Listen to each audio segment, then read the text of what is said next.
భారత్ మాతా key ధర్నా కార్యక్రమ ముఖ్య అతిథులు పెద్దలు ఓబీసీ మోర్చా జాతీయ అధ్యక్షులు రాజ్యసభ సభ్యులు డాక్టర్ లక్ష్మణ్ గారికి, వేదికను అలంకరించినటువంటి పెద్దలందరికీ, మాజీ మంత్రులకు, మాజీ ఎమ్మెల్సీలకు, మాజీ పార్లమెంటు సభ్యులకు, కాబోయే పార్లమెంటు సభ్యులకు, వివిధ జిల్లాల నుండి వచ్చినటువంటి జిల్లా పార్టీ అధ్యక్షులకు, పత్రికా మిత్రులకు పేరు పేరున నా యొక్క నమస్కారాలు. మేము మొదటి రోజే నిండు శాసనసభలో ఈ రాష్ట్ర కాంగ్రెస్ పార్టీ ఈ ప్రభుత్వం యొక్క ఆలోచన విధానాన్ని శాసనసభలో చెప్పినాం. కాంగ్రెస్ టిఆర్ఎస్ ఈ పార్టీలు మీరు వేరు వేరు కాదు, కేవలం ప్రజలను నమ్మించడానికి ఎన్నికల సమయంలో ఎన్నికల కొరకు మాత్రమే ఒకరి మీద ఒకరు ఆరోపణలు చేసుకునే ప్రయత్నం చేసిండ్రు. టిఆర్ఎస్ పార్టీ చేసినటువంటి తప్పులను కేవలం ఎత్తి చూపే ప్రయత్నం చేస్తారు, చర్యలు మాత్రం తీసుకోరని మేము శాసనసభలో చెప్పినాం.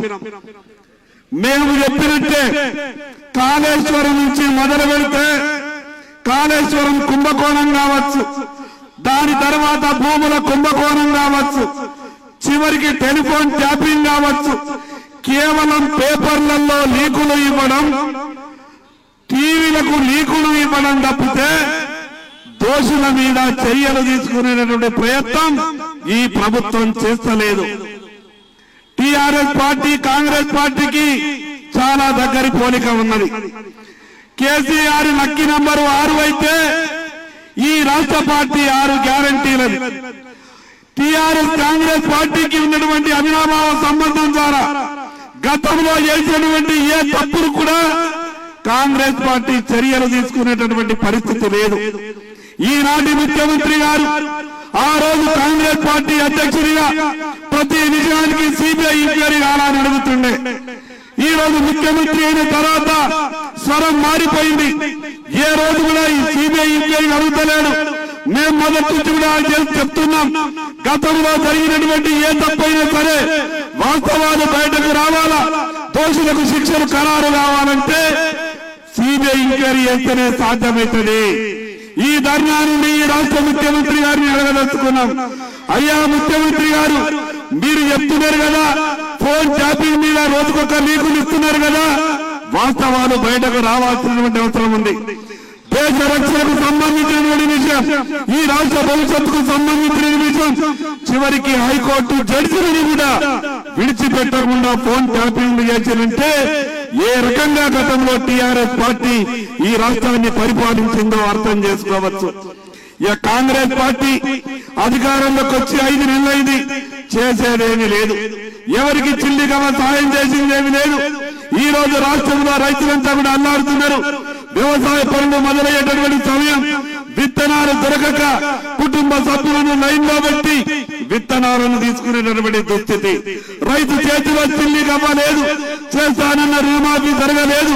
ప్రజలలో తీవ్రమైనటువంటి వ్యతిరేకత ఉన్నది. దాని మీద దృష్టి మరల్చడానికి జరిగినటువంటి గత ప్రభుత్వ తప్పిదాలను కేవలం పత్రికలకు లీకులిచ్చి పత్రికలలో వార్తలు వచ్చేటట్టు చూస్తున్నారు తప్పితే ఈ చేసినటువంటి దోషులకు, తప్పు చేసిన వాళ్లకు శిక్షలు ఖరారు చేయాల్సినటువంటి అవసరం ఉన్నది. ఈ వేదిక నుండి ఈ రాష్ట్ర ప్రభుత్వాన్ని, రాష్ట్ర ముఖ్యమంత్రి గారికి విజ్ఞప్తి చేస్తా ఉన్నాం. భారతీయ జనతా పార్టీ తరఫున డిమాండ్ చేస్తా ఉన్నాం. ఫోన్ ట్యాపింగ్ విషయంలో వెంటనే సిబిఐ ఎంక్వైరీ కోరాలా.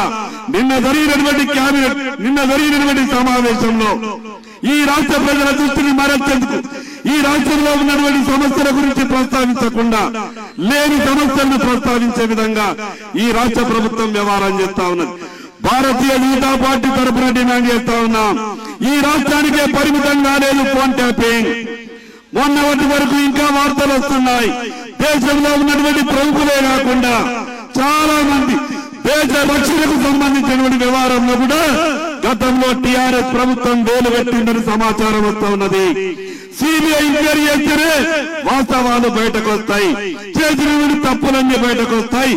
మాజీ ముఖ్యమంత్రితో సహా ప్రభుత్వంలో ఉన్నటువంటి చాలా మంది పెద్దలు జైలుకు పోయే అవకాశం ఉన్నది.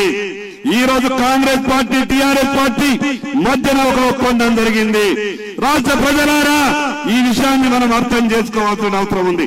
మొన్న లోక్సభ ఎన్నికల్లో కూడా మోసం చేసే ప్రయత్నం చేసిండు, కానీ ప్రజలకు అర్థమైంది, ప్రజలు వాస్తవాలు అర్థం చేస్తున్నారు. కాబట్టి రేపు 4వ తారీఖు నాడు 14-15 పార్లమెంటు స్థానాన్ని భారతీయ జనతా పార్టీ గెలవబోతా ఉన్నది. ఇప్పటికైనా ఈ రాష్ట్ర ముఖ్యమంత్రి కళ్ళు తెరవాలా, ఇప్పటికైనా ఈ రాష్ట్ర ప్రభుత్వం కళ్ళు తెరవాలా.